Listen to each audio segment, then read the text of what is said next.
Hey, good afternoon, everybody. Bobby Cleveland here, Executive Director of Oklahoma Correctional Professionals, and along with the traveling man representing JJ Humphreys is in McAllen, Texas. He went down there to the border, and we're hoping that they don't keep him, but he's on here with us, zooming in. And JJ, how's the weather down there? And it is beautiful down here. It is really, really nice. Not too hot, just right. A lot of friendly people here in this town. I really enjoyed it. We're gonna leave about 2 o'clock from the motel we're at right now, and go down on the border and witness, what's going on down there. So pretty excited. Well, I think I've got some exciting news that I really like because it's the director basically kept his word on something, and I appreciate that. I'm just tickled to death that this has happened, although it doesn't affect a lot of people, but it's the right thing to do, and he did it. But they changed going to change the policy on overtime for captains, where they will get paid now for overtime. And you remember last That's year we great. had a bill, and the bill that they wanted the bill killed, and they said they give us a year, and we'll change it ourselves. Yeah, And Bob. kept I don't think they were talking about killing. I think we just parked it more or less. I think they promised they would get that done, and that we wouldn't have to continue it. So that's a great thing. I mean, that's perfect. well, really the thing that I like about it most is the guy kept his word. Right. He said he would do it, and he's done it. And I think that's very well. But that's a good morale booster for the prisons, for all of our captains. They deserve that. And it's October the 20th when it goes into effect. And Well, then Bob, another that's thing. Something you've worked on for a long time. I mean, that's been Well, it's something. been 5 years Yeah, yeah, when that's I awesome. when I That's first great. found out about it, and Cool. talked about it. But I mean, I don't care whether I do it or you do it or he does it. It gets done, and he did it. But Well, that's he what gave his word Bob. he'd do That's it. what it's about. That's getting the job done. It doesn't matter. And again, here's the deal. All people were involved. You started it. Yeah, the captain's calling in, talking, getting with you, and then so it's a team effort. It's everybody involved, and that's the way we should be doing everything. And we could do 1,000 things like that. That's one example of getting stuff done, working together, and getting things done. And we could do thousands of things either legislatively or work together. So yeah, that's a positive move. Absolutely. Another thing I think is very positive, and I'm proud of the DOC and the director for doing this. Is Davis? We're taking over Davis now. They're going to change the name of that to Joe Allen Gamble Jr. If you recall, in 2000, he was murdered in the prison there. But let me just kind of read you what in the incident report. But his name is Joe Allen Gamble, and he left behind a wife, three sons, and a stepson. He was highly regarded there at coworkers. He's a former Air Force. At 8:15 a.m. on June the 5th, 2000, Sergeant Alan Gamble heard a distress call from Officer William Galloway, who was stabbed 13 times. He left his area counting to assist. Not knowing that Galloway had exited the day room, he entered. He was then ambushed by the inmate and stabbed twice in the neck. Gamble was able to escape and try to run medical, but for help, he collapsed after 40 yards and never gained consciousness. And Allen died the next day following the surgery. But I think to name that after, it's very fitting. It's boy, it's just a great thing. Yeah, Bob, I think that is good that it gets named after somebody who, it cost him his life there. Correctional officer, other officers are going to be able to respect that. I think, I've not talked to one individual that felt like that was not the appropriate thing to do, and I think that was a good move on the department's behalf. I think what I heard, they're going to have a dedication on that. I think that's another good move. I think that hopefully this is going to be an easier transition. I know we're still having problems at Hinton, but I hope this one will be an easier transition because they already have staff, and hopefully they're going to bring that staff over and just bring in the staff that's already there and add them to their their payroll. And so maybe this will be a little better transition than what we've seen before. I do want to stay, like we said, it was very difficult to get all those inmates moved out of Norfolk and to Great Plains, and I think they did a good job on that. They did a great job. I do know that we were in a bind and having to do it quick and weren't able to, get electric, get the doors, get the staffing issues worked out, and so they've had to try to work those out. And I know there's big problems there, but I do believe they're trying to work those out. So, again, I hope this ends up being. I support what they do. I support them on the Hinton on the Great Plains. I supported that. Again, we've had a lot of Well, problems that I'm we've glad. had I to just want to get correct. out of private prisons. That's one of Oh the yeah, best things I we could agree. do. I think so too. I support it. I would like to see it carried out a little bit differently, but I support every move that they're making on that. Yeah. Well, Kay Thompson, she Yeah. was very helpful to me to get me the information on both of these. I wanted to Well, confirm what I heard that this was happening on the officers, but just you yeah. know how rumors go. So I wanted Yeah. to make sure it was right, so we didn't say something wrong. And she was helpful with that. She's Right. helped me get the information on Officer Gamble, and I can't say enough about the director that keeping his word, because it's easy to not do, easy to say it a year earlier and just to put us off, and then to turn around and do it. Well, Bob, we've got another bill that we parked, and I think they're trying to get that done. As far as I know, I the haven't clothing seen. allowance. Yeah, we had that clothing allowance. I think Yep. I actually ran that and agreed to park that one because what we were looking at, I forget what the numbers were. I'd have to go back and look at it. It was a million something, I think, and they were going to spend about, I don't know whether it's 3 or 4. I can't remember. I mean, we're going back a year, and once I parked it, I kind of forgot the six numbers. But I million. think I forget what it was, Bob. But they were going to spend that trying to get new uniforms, and they come and said, "Hey, would you back off yours because we're already spending this amount of money and we're already doing this?" And I said, "Absolutely," and I parked mine. And again, that's another thing where if we cooperate, we work together. I think it's great that they're going to spend three to four times what I was asking for to get people uniforms and get them. But we want to see officers get in uniforms, have enough uniforms that they can actually wear something clean every day, and look professional. You know what I'm saying? That changes attitudes. Is that looking professional? And again, I hope that they get that done. We Well, it need was to a follow polo up shirt with. too. That's what the officers have been asking for, is a polo Yeah, shirt and pants, and so that was why that we didn't need the money for yeah. clothing Well, if allowance they like get what they that done, got. if we see that across the department, I'm okay with that. You know what I'm saying? So I hope that we see that get done.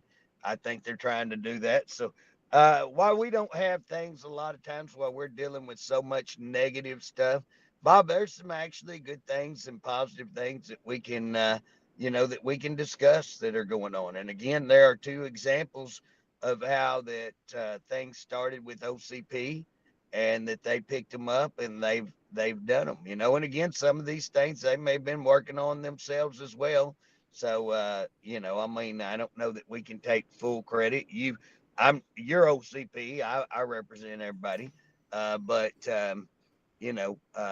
it's just one of those deals that I think it shows that if we wouldn't try to not have any dealings with you guys, there's a lot of positive things we could work together, all working together.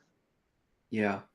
Well, again, I guess maybe it's a little deal to some people, but to me, is a big deal when a man tells you one thing and he does it. How many times does Yeah. that happen when it doesn't happen? They just tell you to move on and think you'll forget it, and they don't do it. But he did it, and Well, unfortunately, in the political realm, it's more often you don't see things followed through than do, and so to see somebody follow through, keep their word. It is a positive thing, and especially where it affects small number, but it affects them big. And again, it just shows, hey, we're moving. That's a positive thing right there that they're doing for their employees, and that's what we should be doing. That's what we're about. That's what, and again, that's what we're going to praise when we see a positive move. We're going to praise the positive move, and again, there's 1,000 things like that that we would love to see. Well, I forgot what I was going to say now. Dadgummit. I didn't know you was going to quit talking. Well, Bob, hey, I'm I hate to bring on a great parade right here, but I do want to address one thing, is that we had Matt Frisbee on the other day Yeah. talking about if you see something extremely wrong, to make sure that you put that in writing, make sure you cover yourself. And the reason we had that is because we'd gotten some information that some inmates have been locked in the shower and mistreated, and kept in there for days at a time without water, without, um, possibly food. I think I don't know that they stayed in there all 5 days. I heard up to 5 days. I figured they probably got some water or something during that period of time. But, anyways, locked in a 2x2 shower, which seems extremely small. I mean, who would build a 2x2 shower? But, anyways, that was some of the reports we've got. I turned that in over a month ago. I got told that they did not see anything on that. I did get written back a few weeks ago to say they are looking into the matter, and I hope DOC will look into the matter. I've been talking to some reporters on all of this, and again, my worries are what I've seen on the rape investigations that we have done, and we got information on that, showing one of the pictures saying, hey, yes, this is the girl who actually was raped. So we continue to get information that, yes, this is going on, and yet the department acts like it's not going on, and like we've lost our mind. One of the things this week that I've really gotten on media is that, and I got 2 or 3 questions on this the other day, is that Breslin, that they actually fired. My understanding, they let him go while he was on sick leave. Um, and here's where I'm at, Bob. You let him go. Obviously, there's a pretty good sized problem just to fire a guy while he's on sick leave. And that's what he's saying. But you let him go, but you say, what are you letting him go for?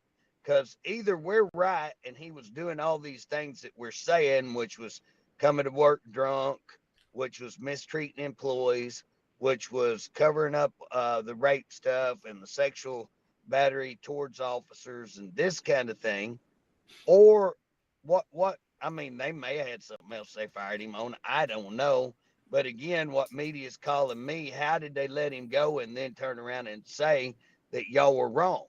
And so I'm telling the media that's a really, really good question that y'all need to be asking, because that's the question I'm asking, is what did you terminate him on?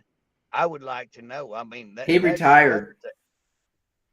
Well, now he's suing, and my understanding is he's saying they let him go on. But again, I may be wrong. I want to be clear. I don't know Breslin's story. I don't know all of this. I just know there's a big problem, and I'm getting called by reporters, and I'm telling them those are great questions you need to ask them and talk to them about. And so again, when I'm talking about these people locked in a shower, which is again, you're talking about some serious civil rights violations. And what I'm saying to the staff, if you've been involved in that, if you are part of that, you need to come forward and you need to say, hey, yes, I witnessed this. I want to come forward. I want to make sure that my name doesn't get included on somebody who okays that kind of behavior. Because again, we're probably a month into this that I called this in, and I know I know that they got information the next day. They should have had this information. And I know, that they've had, um, you know, and it's taken me some time to be able to prove that. But, here's at the end of the day, if I can get proof, or let's not say proof, if I can get good evidence of that, um, again, I'm sitting at the Capitol. I'm not going out. Uh, I don't know who they got investigating, but this shouldn't take a month and I haven't heard anything, and that disturbs me. I mean, that's problematic. So I just want everybody to know I tried to work through that with just calling in, and now the media is going to be involved because guess what? We're waiting a month. We've got a month into this, and no, other than we're looking into it. Well, you know what I'm saying? I just conducted an entire investigation on one of the big issue in a community, and it's gonna make some people mad. My report's gonna make some people upset. So be it. I'm gonna report the truth, and I'm gonna do my report like I believe it needs to be. But I think I did the whole report in about less than a week, and it took me about 2 or 3 days to gather up. I spent 2 days going down this community, talking to a lot of people, getting my information. Took me another day to write it. Took me about a week and a half to do the whole thing. It only took me 2 days really total to get the deal done, two and a half probably. But it took me from the time I got it, it took me about 2 weeks to turn it in. And again, I spent probably 2.5 days working on it. So again, that's what scratches my head. I don't understand.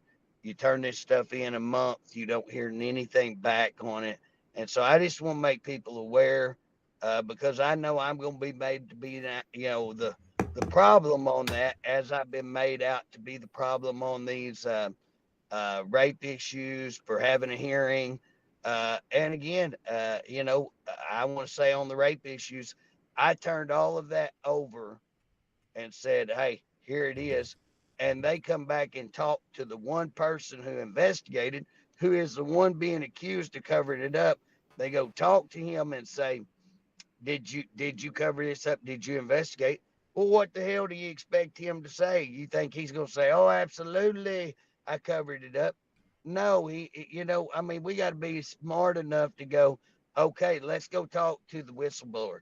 Let's go talk to the other witnesses. And that's what we did at that hearing. We presented those people. And guess what? When you look at those people, when you look at the hearing, which is all online, I encourage people very transparent. I am very transparent. And that's why I'm coming out today, Bob, and saying this because I want to be transparent. You know what I'm saying? And when people come back and, oh, you did this, try to make us look bad. Bull crap, I turned it in a month ago and I ain't heard one word. And so, again, what else do you do? What else do you do, Bob, to get things done? Right. Yesterday was vendor day at Great Plains, and I drove to Great Plains yesterday morning early, and it was an hour and a half. Took me an hour and a half to get there. I was there probably less than an hour. I was there maybe an hour. Could be maybe it's an hour. I'll just say an hour. And they come down and said, "You guys need to leave. Something's come up, and we need you to vacate the building." So Right. then I got a copy of a letter that went out that apologized this. I guess it was all over the state for some. Maybe everybody was on a lockdown. I don't know. And I've been around DLC long enough that that didn't make me mad or anything. Because I know when you're dealing with DLC, things could change real quick there. Well, Bob, they got security issues. I mean, they've got to make sure people are safe. Last thing they need to do is have a issue and have a bunch of people get trapped in there as hostages, or again, if they've got something security going on that's requiring all their staff to be tied up. Last thing they need to do is have vendor day.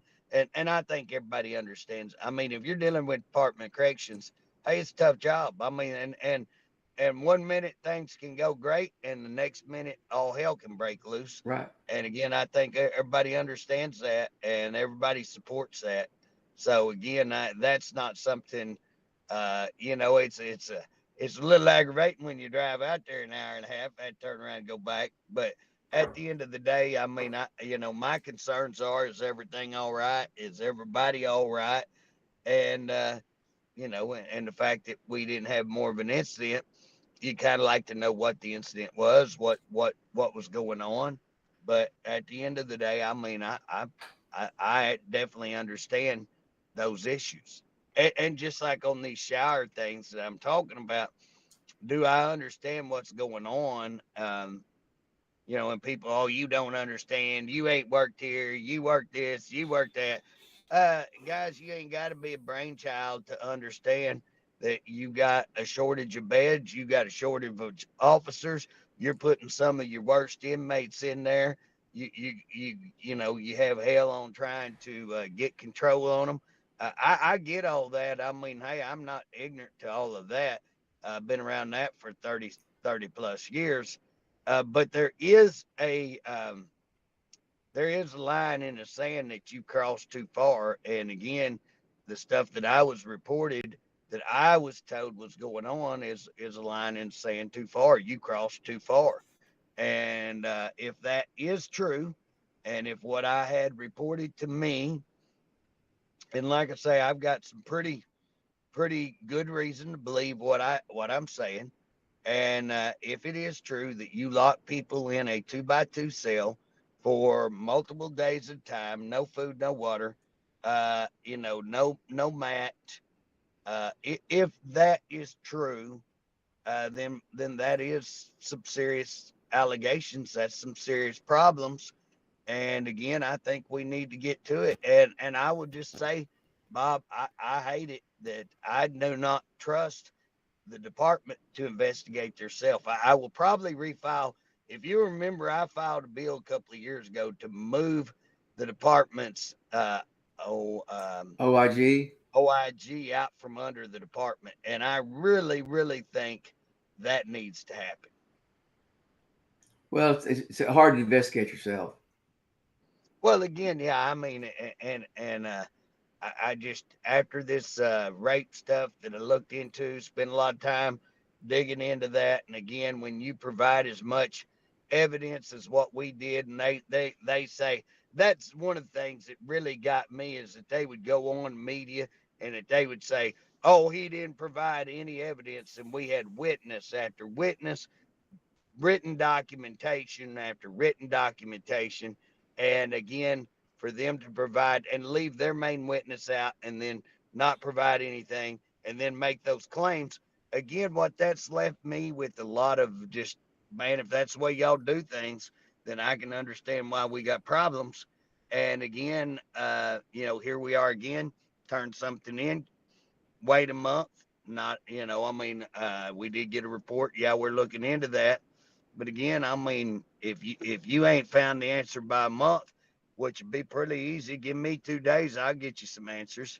You hire me, give me 2 days, I'll stroll in there and get you some answers, and I'll be able to real quick tell you, yeah, it happened, or no, it didn't happen, or here's what the confusion is, or here's what this is. But again, Bob, what appears like, and I have a reason to believe this. I don't just say one thing about it, everybody ought to know by now. If I say stuff, Bob, you know this. Hey, I've got people calling me all the time. If you can't verify it, don't say it. You know, and I've got reason to believe that I believe it's being covered up, and I'll say that straight out front. I got reason to believe that I believe it's being covered up, and I'm not going to share those reasons, but I've got it verified, or I wouldn't be saying it. And so, if I get my butt hauled into court, guess what? I'll pull out why, and I'm not saying it is so or ain't so, but I'll be able to pull out why I'm saying that I have real concerns and why I feel like this is another instance where we need to be investigating.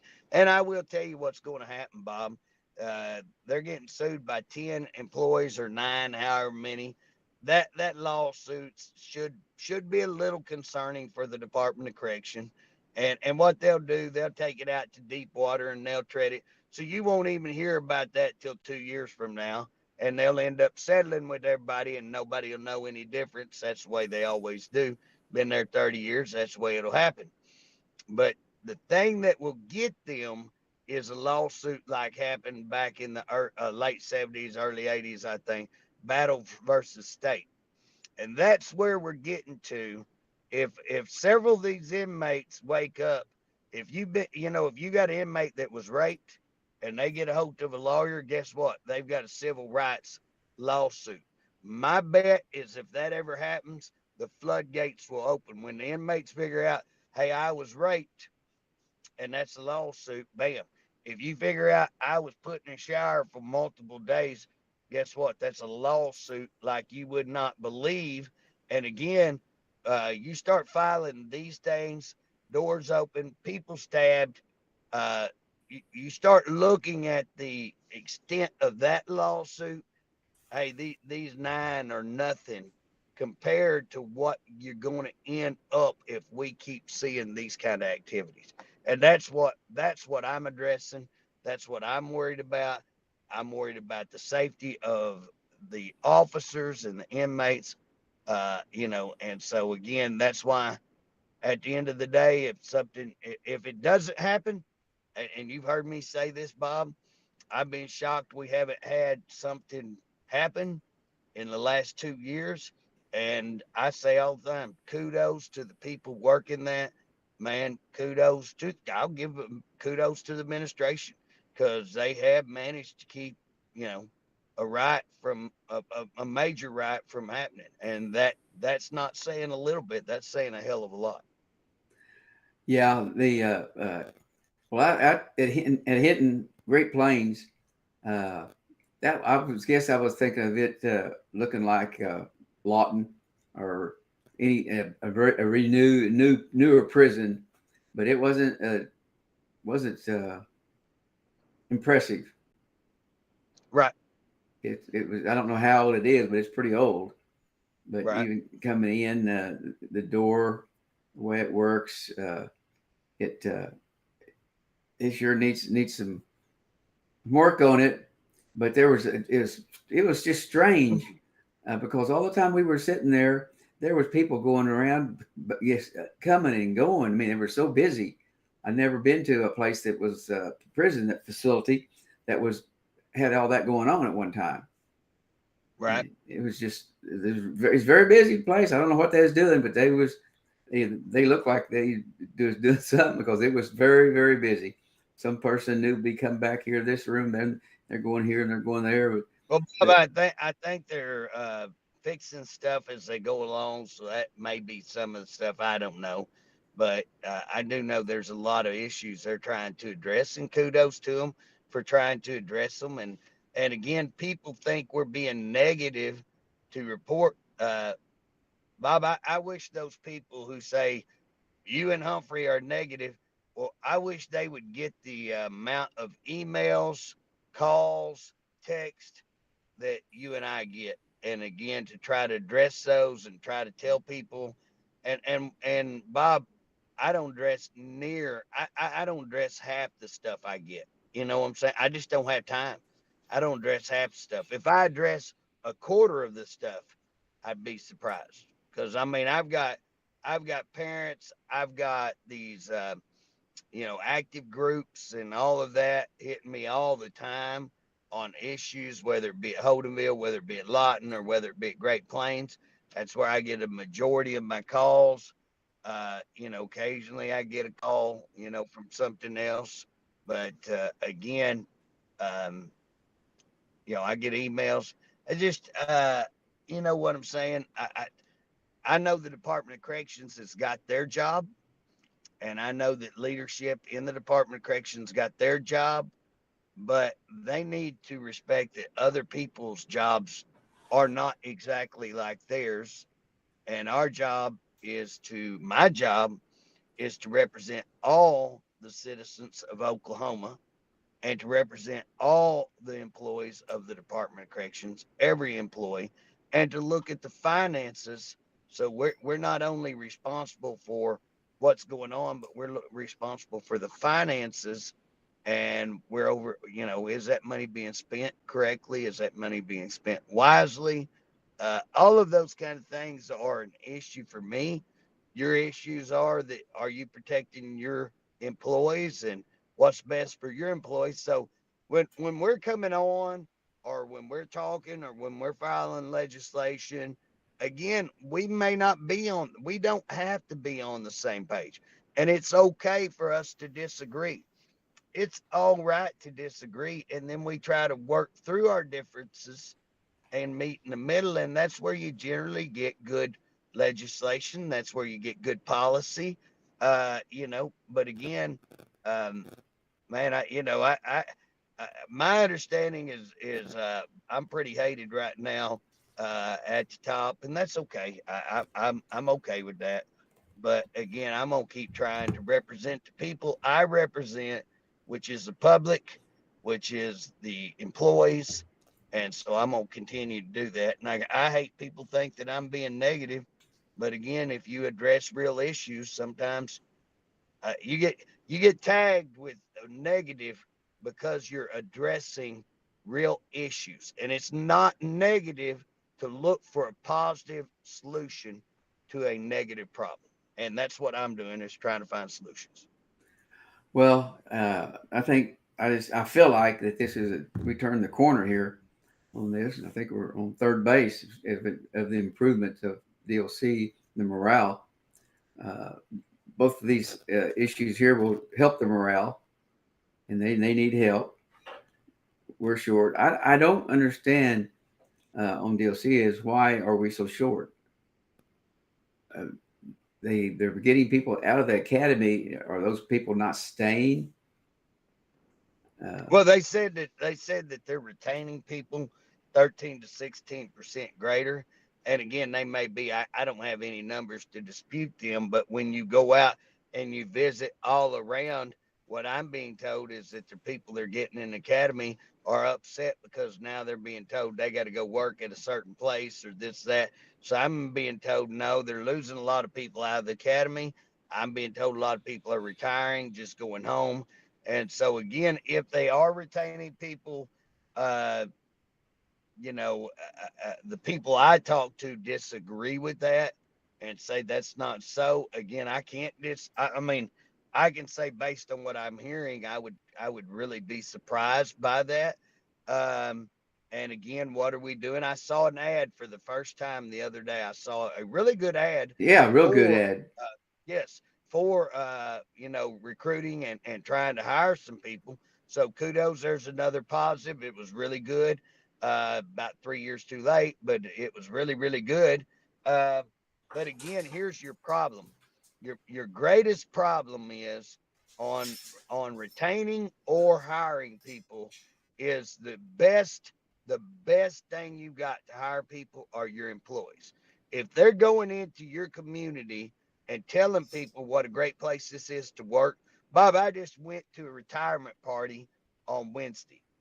I go to a retirement party and it sounds like somebody's retiring. That's not what it was.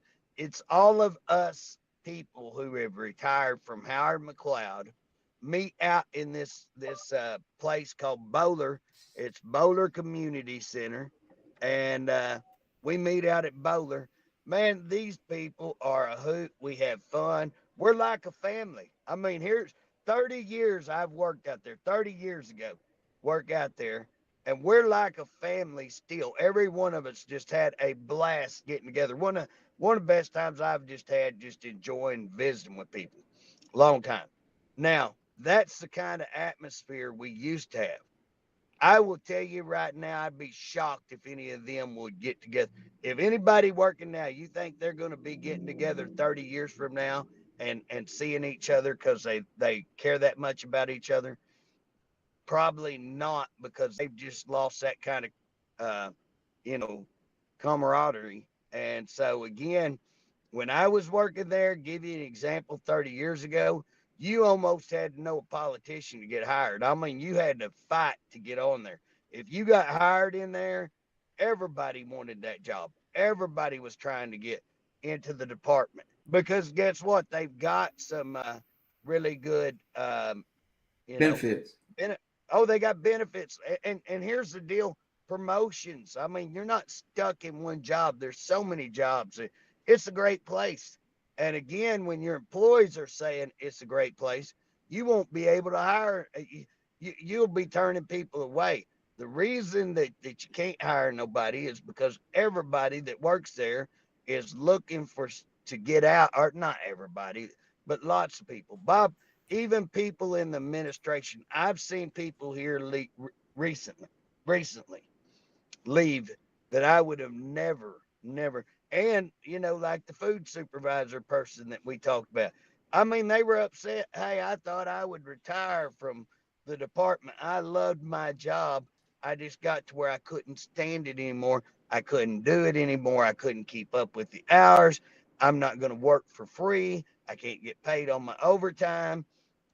And they left.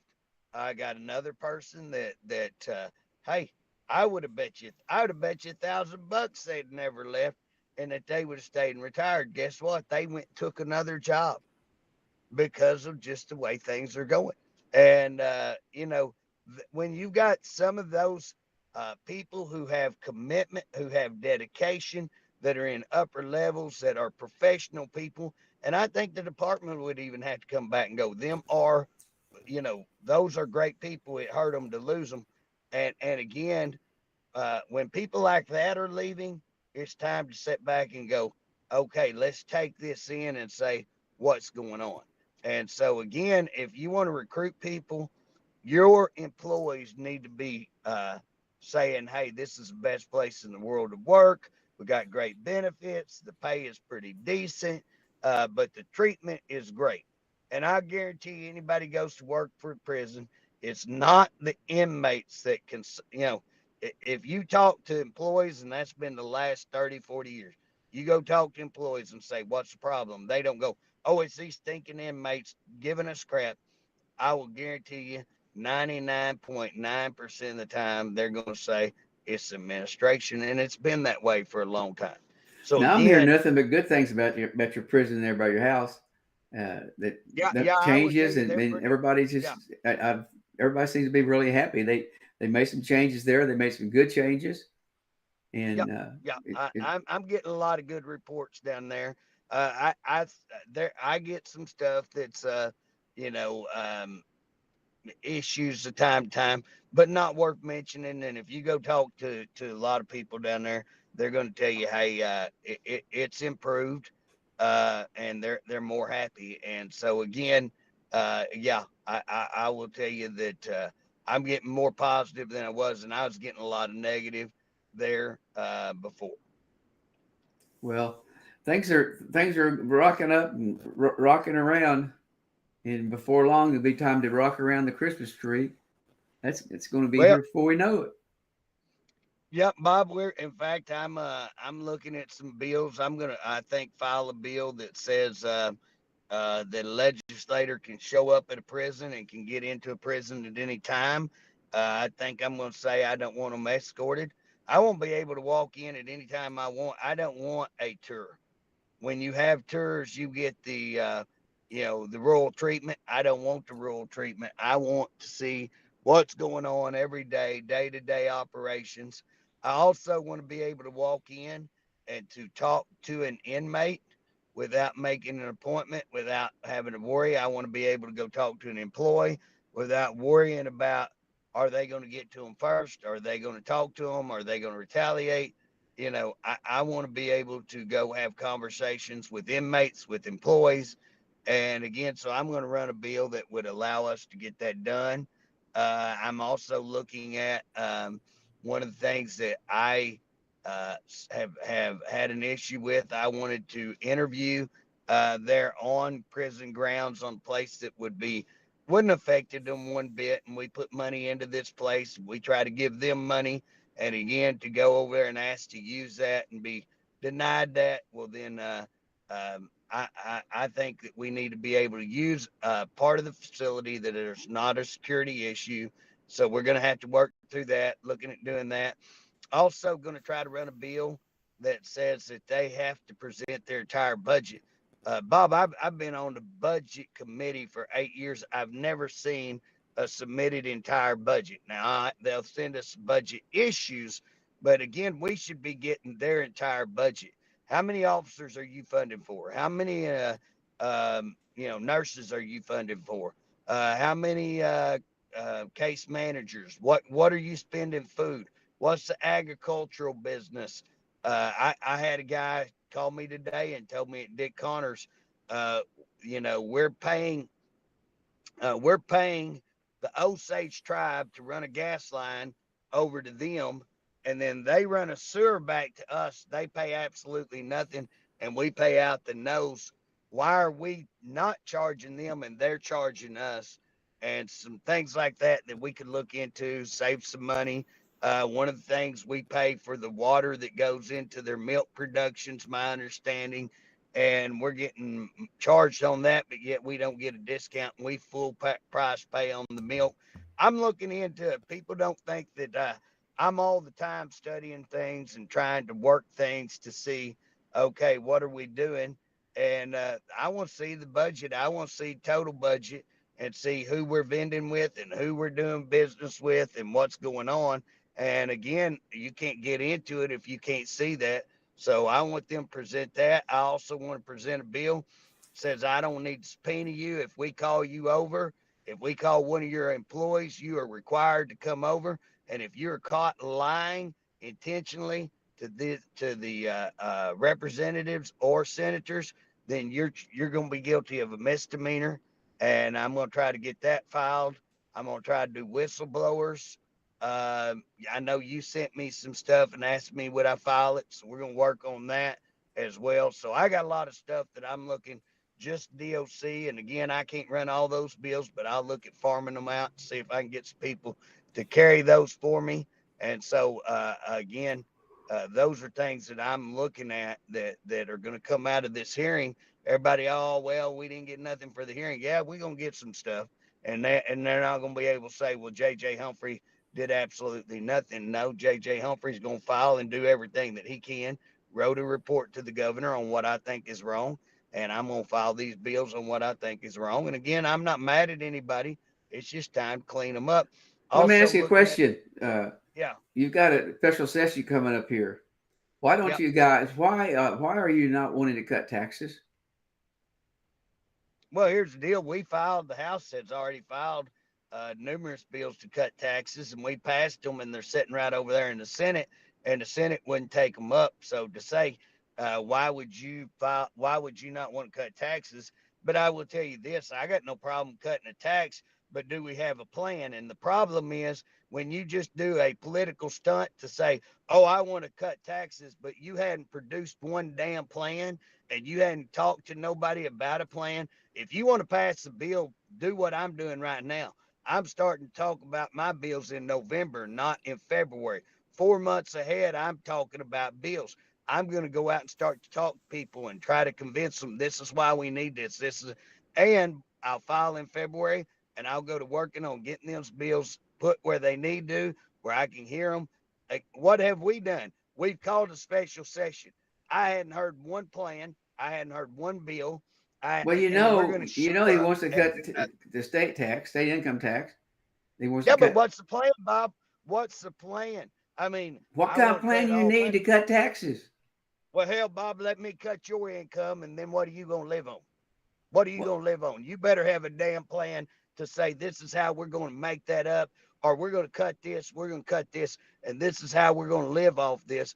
And if you ain't got that, then I'm going to laugh and say you're a joke because you're not producing. If you're serious, you're going to have this is how we're going to cut, this is how much money it is, and this is how we're going to do this. Now, I voted for a lot of tax cuts that I know we can absorb and we can, but if you're serious about it, bring a serious plan and I'm down with you. I'll sit down and have a great discussion. But what plan have you seen, Bob? What do you know about? What does he want to cut? What does he want to cut? Tell me exactly how much. Half. Yeah, yeah, that's what I'm saying. And Bob, just so everybody listening knows, Hey, there's a lawsuit, and they're looking at it right now where the tribes have filed. I think this one come out of Choctaws, and it's an individual. It wasn't the nation, it's an individual, and he filed say I shouldn't have to pay income tax because on one of these treaties it kind of has something about taxes. And so again, but we need to go back and look at the entire treaty, not little sections of it. But here's the deal: what Governor Stitt is saying, if one person ain't going to have to pay, none of us should have to pay. And I agree with that. But then come with the plan and start telling people what really started all this. Let's have a conversation for the entire state. Let's have a conversation that includes the tribes and say, do you really think tribal members? Because I don't think any of the tribal members say Well, they ought to drive we've up and down heard, the you road know, free. since he's been there, he wanted to cut the state income tax. We heard that, but do y'all not hear? He just puts out a press release and that's it.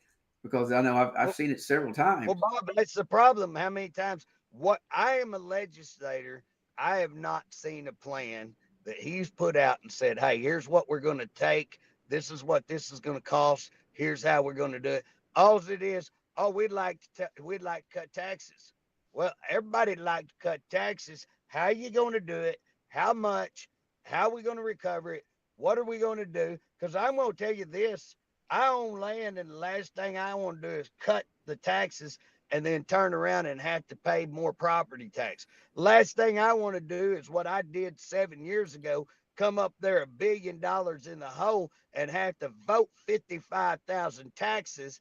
Let's not tax your fur coat. Let's not tax you mowing your lawn. That was stuff they was wanting to do 7 years ago, Yeah. and they made me out to be a sorry dog because I wouldn't vote any of that. Bob, and they come back, well, you voted the largest tax ever. Well, Well, the worst tax of all the worst tax that's been passed, I want to say in the past 10 years, was that excise tax on cars. Bob, I just introduced a bill on special session to do away with that, repeal that to the original, what it was before Do 2016. you I remember? agree with Do you. you remember when they Oh, brought that I up agree with and you. we did that and they said, "Well, we're going to, as soon as we get in good shape, we'll do without it. We'll delete it. We're only going to do this for a couple of years." And Right. you always heard it. Well, once they raise a tax, you can't get rid of it, and that's Well, what's happening here. Bob, here's the deal.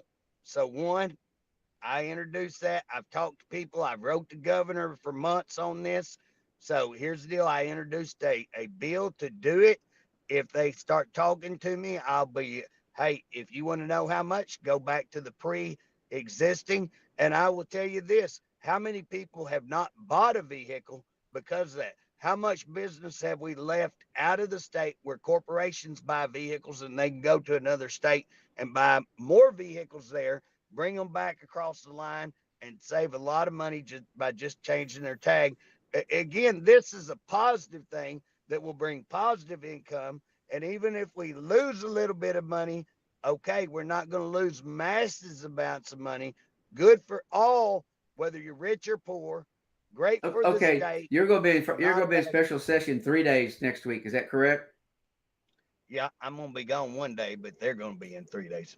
Okay. What I would like to do is on your last day of session, I'd like to do our deal a little earlier and do it on a Wednesday or a Thursday after the session before you leave and talk about that session and what transpired.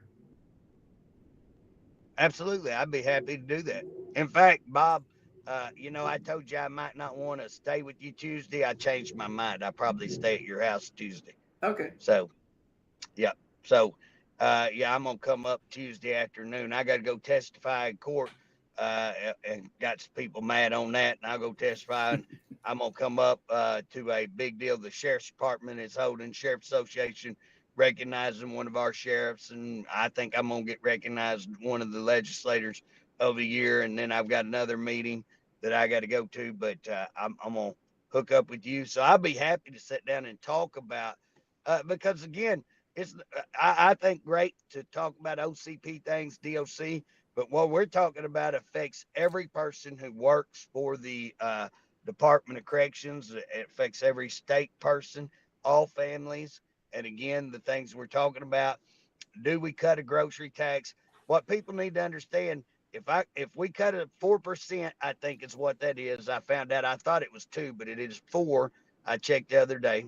So if we cut grocery tax, we cut 4% because that's all the state has.